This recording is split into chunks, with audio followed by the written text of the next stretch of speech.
Hey everyone, Greg Brown here. Yes, yet another one pug related video, but this is going to be a completely different topic. This is going to touch base on a comment that was left on his last night's video. First off, I'd like to say I do occasionally watch the videos still.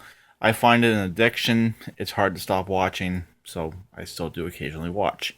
This comment, I found it to be very inappropriate, and basically it's a subject you don't mess with. Say what you want about the person, but you don't involve their family. You don't you don't talk shit about somebody's family. Me personally, I've had a problem with a hater, and I don't really know who it was, talking shit about my family, and I replied back. I said something quite inappropriate, and I of course blocked the person, and the comment was actually removed by YouTube. The person's comment. My comment's actually still there, I do believe, but the person's comment was actually removed after I flagged it. So YouTube's actually starting to help out the little guys a little bit more. I don't know what's changing in that, but I'll post a picture of the comment in this video, and I will also post the comment in the description below. Unfortunately, the comment is no longer there. It's either been removed by Pug, because he does monitor his comments. He doesn't necessarily reply to comments a lot, but he does monitor his comments, and he most likely has a content blocker on there, so you cannot talk about certain content that he doesn't want to talk about. I'm near positive he has that. So, without further ado, here is the comment.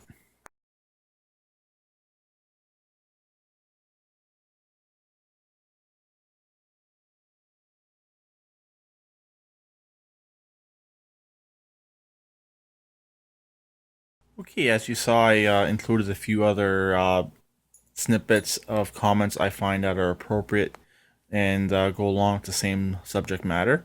Hopefully everybody did enjoy them. Of course, you can look up most of them if you just go back to the video.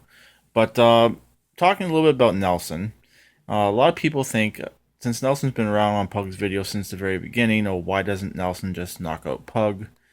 I don't think Nelson really wants to go to jail, and he could care less about punching out Pug. He'd rather just kick him off his property, or just ignore him, or do whatever.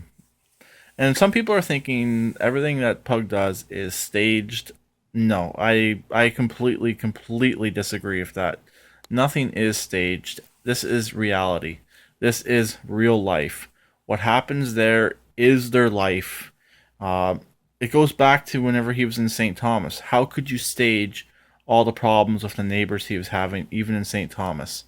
I know someone said in a comment, how can one person always have bad neighbors wherever they move to? It's clear. Pug's an asshole. I'm not going to say anything about his old lady.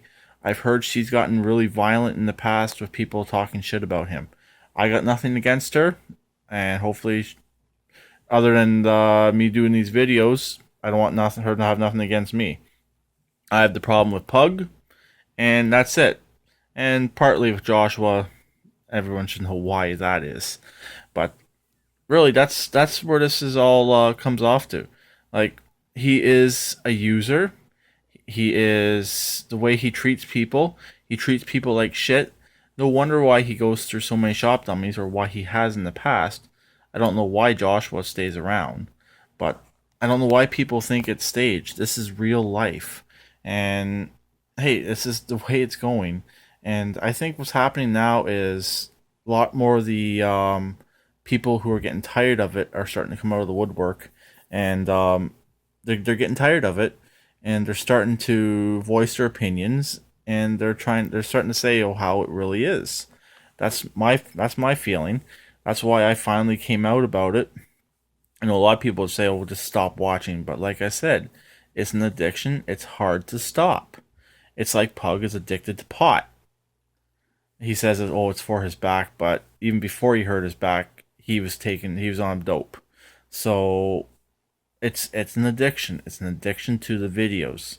Like, you cannot stop watching them, and it's just like he can't stop smoking joints. So that's pretty much where it is. Like, it's difficult. It's really difficult to do, and a lot of the shit is coming out more and more.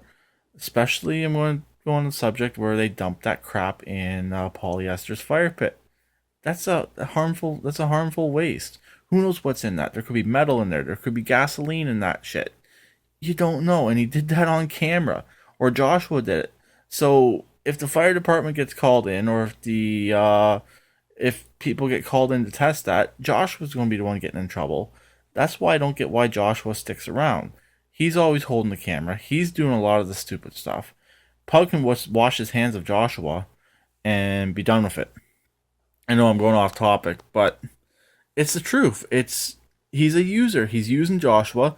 So if the cops come knocking, Joshua's going to get in trouble, and Joshua's going to take the blame for it. It's clear. It's clear as day what's happening on there. He's using Joshua for that. But it's really it's a lot of BS. And I'm happy some of these comments are going through. They're getting past the monitoring or however he does it, and people are starting to know what's really going on, and it's coming out. It's a lot of the stuff is starting to come out of the woodworks, and a lot of people are amazed, and a lot of people are starting to voice their opinions. I think partly what it was is people were afraid to voice their opinions because they're afraid of the repercussions from the PFs, pug fuckers, and they were just pretty much afraid of that. They're afraid of the repercussions. My tablet's gonna lock on me, of course. Um, but that's pretty much it. And here's my problem I have, and hopefully people enjoy this video. So I'll talk to them later. Please keep it redneck like always, and please comment.